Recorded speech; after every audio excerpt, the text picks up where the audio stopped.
Okay, let's say you have a car. You've owned it for 15 years, never had a problem with it, and then all of a sudden, the transmission breaks, and you take it to a mechanic. The mechanic tells you you have two options. You could replace the transmission and get one more year out of the car, or you could sell the car for spare parts, make some money, and go buy a new one. Which option would you choose? Would you opt to replace the car or hang on for dear life for just one more year? I would replace it. Why would I sit there knowing after I repair it that it's going to break down again? And once again, I'll be in the mechanic shop hoping that this time isn't the time that it finally broke down. That situation accurately describes what's going on with the Chicago Cubs right now. As we all know, we all saw the press conference. Jed Hoyer is the new president of baseball ops. There was a big introduction. Talked about all of this new stuff coming. I want to serve the Cubs fan. I want to be that guy. I want to follow in Theo's footsteps. Fine.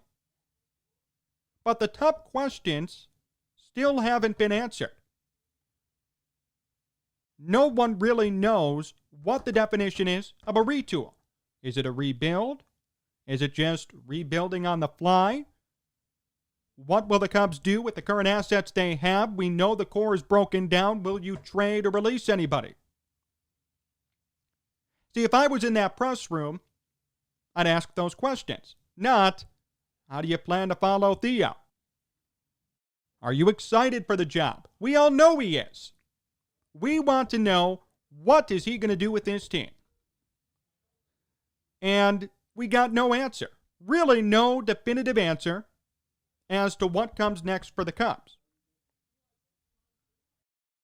That's a shame. We should know.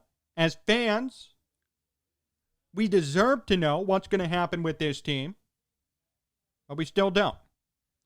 Now, the good thing is, and we talked about this a couple of weeks ago on this show, Theo is gone. That's a good thing, and here's why. If you remember, Theo said, maybe I'll stay in 2021, but after that, I'm definitely gone. And we said, what incentive does he have to perform to have this team win if he knows he's gone by the end of the year? There was no incentive. He'd probably be fielding calls for other jobs. Maybe he'd have a fire sale. Who knows what would happen? But the point is, the Cubs were not going to go to the World Series if Theo was still in charge in 2021. That's a fact.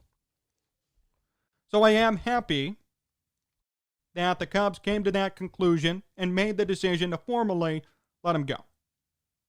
I'll never understand all of the Theo love, but that's a different story for a different day. So Jed is here. Jed did not answer any questions. No questions were asked to that effect. That forces me to make some decisions for Jed Hoyer. Here's what the Cubs should do right now. They should not be a contender come next year.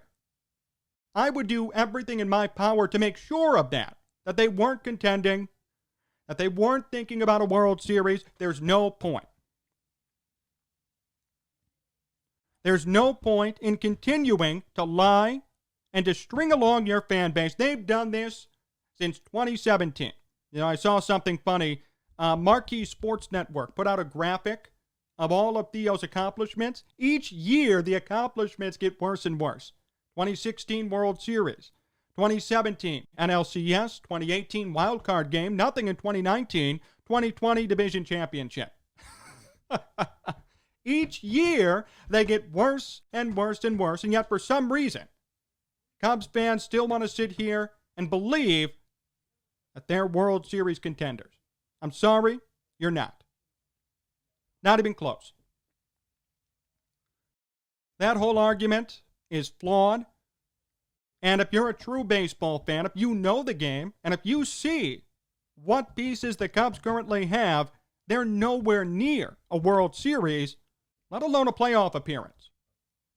When you lose to the Marlins in the wild card round, you know you don't got it and changes need to be made. I did a quick look at the Cubs payroll, their expected payroll for next year, and right now it's at $167.5 million. That is insane. For a team that we all know is not World Series worthy, that's madness. You're paying all of these guys for what? Just flushing money down the drain. You know, Theo may have won them a World Series. I'll give him credit for that. But you have to admit, a lot of these contracts were just big wastes of money. Jason Hayward should not have been signed to an 8-year deal. Yu Darvish should not have been signed to a long-term deal. Craig Kimbrell, another guy, Brandon Morrow, will still be on the payroll. What are we doing?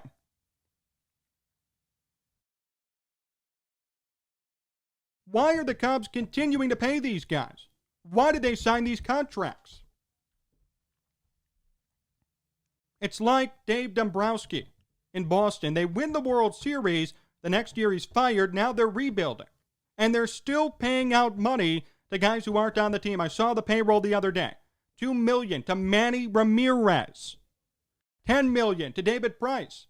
Rusney Castillo, who they demoted to AAA, paying him $14 million. Dustin Pedroia did not play one game, always hurt, probably going to retire. He made $10 million last year, prorated.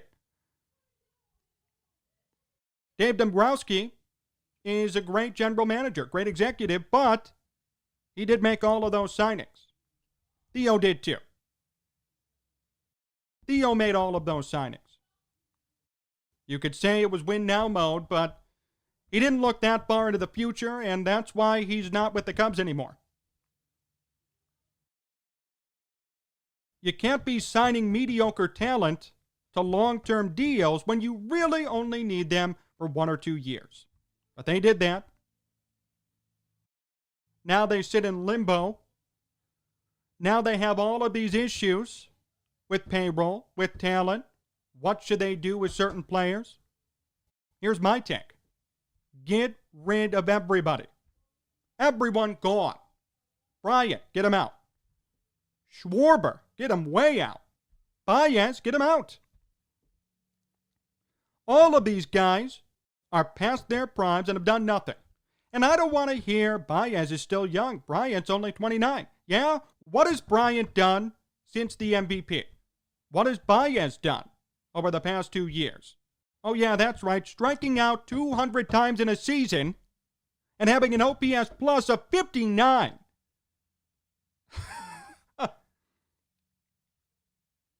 Realistically, he should have gone to the minors with Almora, who should not have gone down there.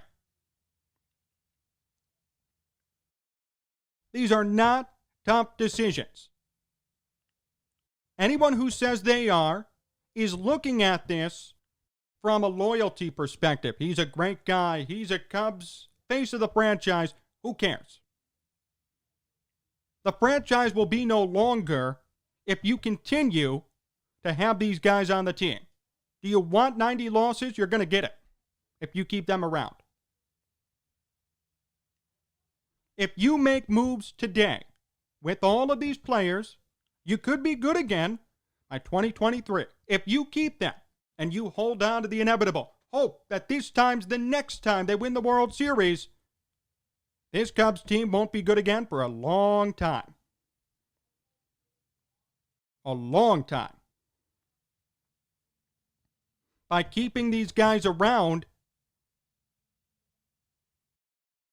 you're not facing the inevitable. You know that this won't work out. You know that this won't be the savior for the Cubs. Trade them. Get rid of them. Get assets back. It's like what we opened with. If I have a car, I've been driving it for 15 years. It breaks down. I go to the mechanic. He says, you could repair it, and it may work again for 1 year. Then it's done. Or you could buy a new car today. I would buy the new car. Why waste time, money, and energy driving around a clunker that at any moment could break. Why do that? The Cubs have the same decision. This is their opportunity. This is, without question, one of the bigger off seasons in recent memory. They have a decision to make. Do we stick with loyalty? Do we reward Kris Bryant for one great season, or do we trade him because he's not producing anymore and we could get something back for him? Do we keep Kyle Schwarber, who can't even hit over 200, but yet he's making $8 million? Do we keep Javier Baez, who, yes, may be great defensively and had a good year in 2018, but had an OPS plus of 59? These are no-brainer decisions. These are easy choices. Get rid of them. Have a fire sale. Replenish your farm system. Get some money off the books. And by 2023, you will be great. And I call on Jed Hoyer to do this. Do not resist the inevitable.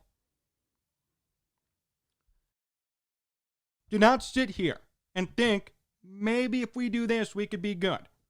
No more trades, no more contender talk. Flush shit down the drain. The Cubs don't need another Jose Quintana trade. They don't need to make a trade to help them for this year to be a contender. That's ridiculous. We know where this team stands. It's not a secret. Even if people don't want to ask the questions and people want to think, great team, they're still good, they're fine. Deep down, we all know where this team stands, especially compared to the White Sox. We know. There's such a huge difference between those two organizations right now. We know how this will end. We know eventually you're going to have to pull the plug. Why resist it? Do it now. Make trades, get assets, get prospects, and by 2023, you'll be great. 2024 at the latest. Look, I know, marquee sports network, big market team, you don't want to lose your fan base. The truth is, the Cubs never had a fan base until 2016. I live in the south suburbs of Chicago. In 2005, I clearly remember this. Everyone was a Sox fan. Win the World Series, everyone loves them. I was in kindergarten at the time, get this. And they said, wear your Sox gear the day after they won. I wore a Cubs jersey. I remember people told me, what's wrong with you? But yet, in 2016, everyone in the south suburbs embraced the Cubs. Oh, great team. I love those guys. The Cubs never had a real fan base, a popular fan base, until 2016. Before then, they had their diehards, and that was it. And they're worried about losing the popular fan base. Newsflash, it shouldn't matter. You'll regain them if you're good again. You will lose all of them if you resist the inevitable. That's a fact. If you sit here and tell yourself, we're great, we're going to be good, still, we'll keep all of our assets, we'll keep the faces of the franchise like Bryant and Baez, you're just kidding yourself. You're lying to your fan base. No one will care. I can't believe this is even a question. Like it's puzzling to some people. Well, I wonder if we should do it. Why? Why is this a question? Why is this an issue? Look, sometimes in business, and Jed Hoyer, you know this if you're watching, you have to make sacrifices. There are trade-offs. If you keep thinking, we're going to be good this year, we're going to be good this year, eventually fans will say they're full of it. I'm not going to watch, I don't care anymore. Or if you rebuild today and say we're going to retool, we're going to do what we can to salvage some assets and rebuild a bit, you'll lose fans in the short term, yes. In the long term, you'll gain fans. Because once you're elite again, once you contend legitimately for a World Series, people will be back. They always are. That's how they work. So the question is, are you more worried about the short term or the long term? If I were in that position, I'd care a lot about the long term. I want this franchise to be great in the later years, even if that means sacrificing a bit right now. My fear is that Jed Hoyer does not think the same way. The Cubs don't need to be a great team in 2021. They don't. They won the World Series. Everything's gone downhill since. Rebuild. Admit it. Admit that your prized possessions, like Schwarber, Bryant, Baez, admit they're not that good. Admit to everybody that you're starting a rebuild and that within a couple of years, you will be back on top and you will guarantee it. Look, I said a couple of weeks ago, if there's anybody who knows how to conduct a rebuild, it's Jed Hoyer. He and Theo did it together the first time. Why can't he do it again? There should be no question. There should be no contest. Start the rebuild. Stop stringing people along. And stop holding on to that 15-year-old car when you know it's going to break down eventually. And then you're really going to be screwed. More to come here on Sports Talk Chicago. My great interview with Mike North comes up next, so stay tuned. Hey, do you want to make some money this weekend? What if I told you that I could offer you $250 free to bet on any game you want? It's this simple. Go to sportstalkchicago.com/cash, sportstalkchicago.com/cash. You must be 21 plus. You must be an Illinois resident. You can get $250 free to bet on any game you want. Bears, Packers, Sunday Night Football. Bears are underdogs. If Trubisky starts, take that bet. College football coming up this weekend too. It's that simple. sportstalkchicago.com/cash, sportstalkchicago.com/cash. If you have a gambling problem, call 1-800-GAMBLER.